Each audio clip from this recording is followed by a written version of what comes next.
get this email monitor going, and so I can watch for incoming emails, and I really hope we get a lot of participation on this.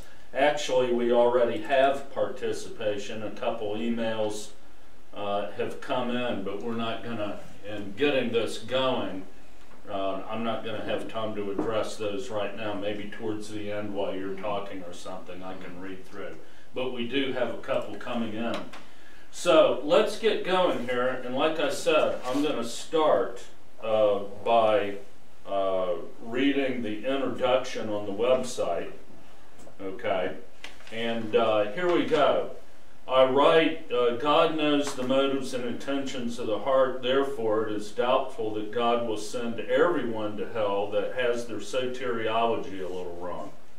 Nevertheless, we should all agree that a doctrine of salvation that identifies its advocates of biblically unregenerate is extremely perilous. And what I'm speaking of there is Protestantism in general, church, I now like to call it. It just is not arguable that authentic Protestant black and white doctrine,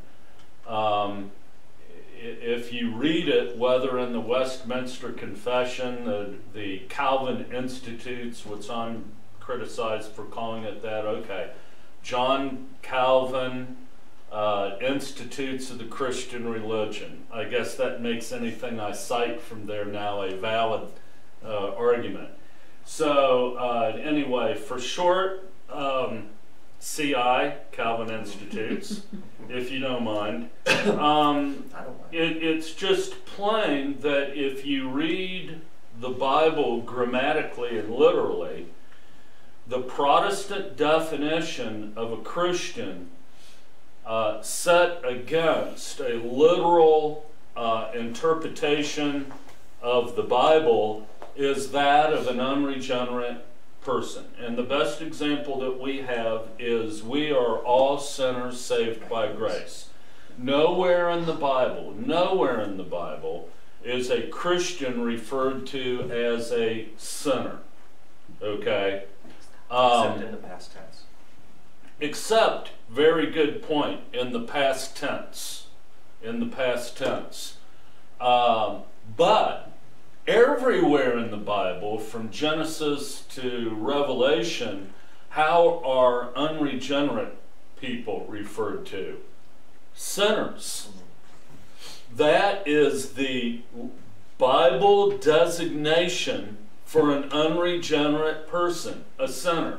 So what do Protestants do? Well, we're all sinners saved by grace. Okay, and what's all that mean? We're going to get into that. So that's our problem here. Not only that, many other problems, which we won't get into. I go on. Though the institutional church and its vast horde denied gospel illiteracy, the church's present testimony is completely off the tracks. This is what anyone would expect from an errant gospel that misidentifies every element of true salvation. At least in regard to ill behavior or life success that differs little from the irreligious, the church must admit that it has a serious identity crisis. At this point in church history, any belief that church is yet perceived as society's moral compass and rule for wisdom would be patently delusional. And that's why we're seeing this mass exodus from church. Okay? The tragedy is that people en masse have pinned so much of their hopes on the institutional church and formal church that when that falls through, they're kind of like, what else is there? And that's another big reason that we wanted to do this seminar today. There is something else, and it's the responsibility of every individual to seek that out. The church jumps from fad to fad, trend to trend, and from new twists on reality to newer ones. Clearly, books written by men have all but totally replaced independent Bible study. Okay? We hear from people, one of the biggest complaints now about church in general is that, you know, nobody teaches Bible school or Sunday school from the Bible anymore. It's all this book somebody wrote, and we're going through the book. All right? Go into any Christian bookstore. All right? And another trend that you'll see in the institutional church is churches where you had sermons where to follow the sermon at all, you had to have your Bible open on your lap. You go and observe closely now. Protestants, like Catholics started doing long ago, have quit bringing their Bibles, or they'll bring it with them and open it up to whatever, you know, the starter verse is, and you watch them, and all during the 1 hour sermon or however long it is, they don't have to refer back or look down at their Bible at all. Okay? And that has been a changing trend. The church is entwined in its own internal drama concerning incessant theological debate, scandals, and sanctified entertainment, while ministry is farmed out to a religious, educated class of elitists. If parishioners are honest, they must admit that those they attend church with week after week change little, if at all, except for the worse. In reality, the church is not only in a moral identity crisis, it is in a gospel crisis as well. Churches are either mired in scandal or division, or at peace and lifeless. What's wrong with church? A false gospel is what's wrong with church. Every parishioner to a person believes that Christ died, and you know, wherever you ask, listen, every parishioner to a person believes that Christ died for our past, present, and future sins, that Christ not only came to die on the cross, but to live a perfect law-keeping, that salvation is an atonement, and Christians are sinners saved by grace. So let's look at those four, okay? They believe, one, that Christ died for our past, present, and future sins, okay? Which means that his death on the cross would necessarily have to be applied to anything future. That means justification can't be a finished work. All right? So that's one. Two, that Christ not only came to die on the cross, but to live a perfect law-keeping life so that that can be imputed to our salvation as well. All right? Sanctification. So our justification is Christ died on the cross. Our sanctification is the imputation of Christ's righteousness to our life to keep ourselves saved, which makes sanctification what John Calvin called a twofold grace. All right? Well, as I've often said before, when a Protestant says grace, what's that a nuanced replacement word for? Salvation. Salvation. So what was John Calvin really saying? A twofold salvation. What is that twofold salvation? Justification and sanctification. So the problem is with, and here it is, final justification, okay, is that, look, if you are living anywhere in, or if you are alive and breathing, no matter what you are doing, in the midst of a salvation process, work salvation is absolutely unavoidable. if the process of salvation is still going on and you're breathing and looking around, you're in a work salvation, period. Yet, Phil Johnson, John MacArthur Jr.'s right-hand man, if you go listen to his sermon on Galatians 2:20, refers to salvation as a process. He used the word process something like 5 times in that sermon. And you're sitting there and I'm like, here's one of the premier who's who of evangelicals in our culture right now clearly calling salvation a process. P-R-O-C-E-S-S. He's saying it. And there's 5,000 people sitting out there listening to him, not even blinking an eye. This is why we're doing this. Okay? All right, so a false gospel is what's wrong with church. Every parishioner to a person, okay, I said that, and I was on the third one, okay, and then lastly, sinners saved by grace, and I already addressed that. These church truisms are not only antithetical to the gospel, but are foregone conclusions among the church.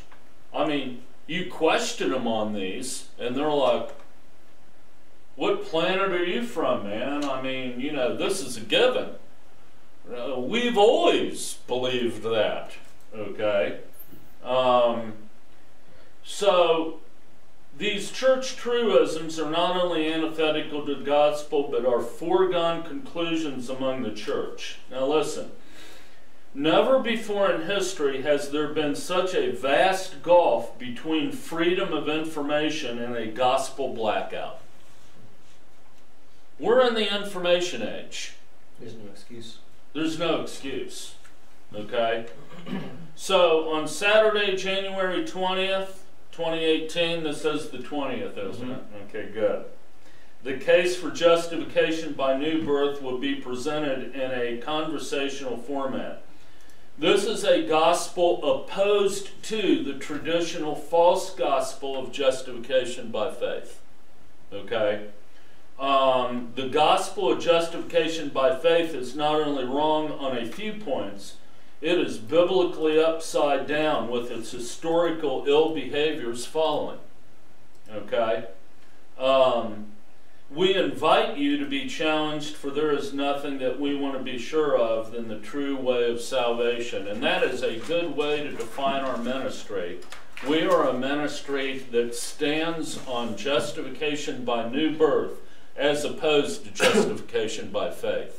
We stand and we say the doctrine of justification by faith is a false gospel of works salvation, though, and I don't want to get into, we want to keep this concise, but to accuse others of what you yourself are guilty of is a long-standing Gnostic family tradition.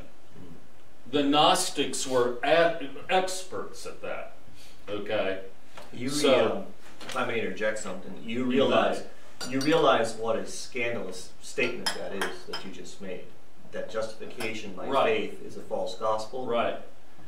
And the reason that is so scandalous is because, you know, I think intellectually, we have always known when we hear the term justification by faith, intellectually we understand what that means. Right. Because you can go to verses like Ephesians 2, for by grace are ye saved through faith, and that not of yourselves, it is the gift of God. So we understand that we are saved by faith. Right. What you're saying is that, you know, but our actual justification in the sense of our righteous standing, our righteous state of being, is a result of the new birth. Right. Now, we achieve that new birth through faith. You know, faith is the vehicle that made that happen. But So intellectually we understand that. But the problem is that Protestant orthodoxy, as you have said so many times, counts on us making those assumptions. Right. And making that intellectual conclusion. Right. Because what they really mean by faith is that it's no work that we do, that faith is a continuing, ongoing process. Right. Faith, right. It's faith not because we are convinced in our minds and are persuaded by reason. Right. It is faith, meaning a constant relying upon something that Jesus did and is continuing to do for us. Right, right. And this goes way back when I wrote The Truth About New Calvinism, okay? And back when the old Calvinists still liked me, all right? And when I truly believed New Calvinism was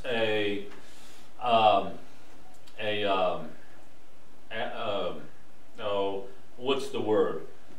Not traditional Reformed thought, just let me say. And, you know, I was one of those old Calvinists that said this New Calvinist stuff is a departing, as J. Adams used to say, from traditional Reformed thought. And way back then, I would have conversations with these old Calvinists, all right? And if I said their names, you'd know who, everybody listening would know who they were. And they would say, you know, Paul, it's almost like they're saying Jesus keeps the law for us, you know? And Don Arms even said that in his book review of How People Change by Paul David Tripp and Timothy Lane. At the end of it all, he's like, Jesus obeys for us? Question mark. And this is what I constantly heard among old Calvinists. You know, it's almost like, well, and then I find out that New Calvinism is in fact a return. They do know what they're talking about, and yes, Jesus does obey for us. Okay, and how does that all work? Well, we're not going to get in. We're not going to get into that. But our first session here, and everybody can look at the itinerary.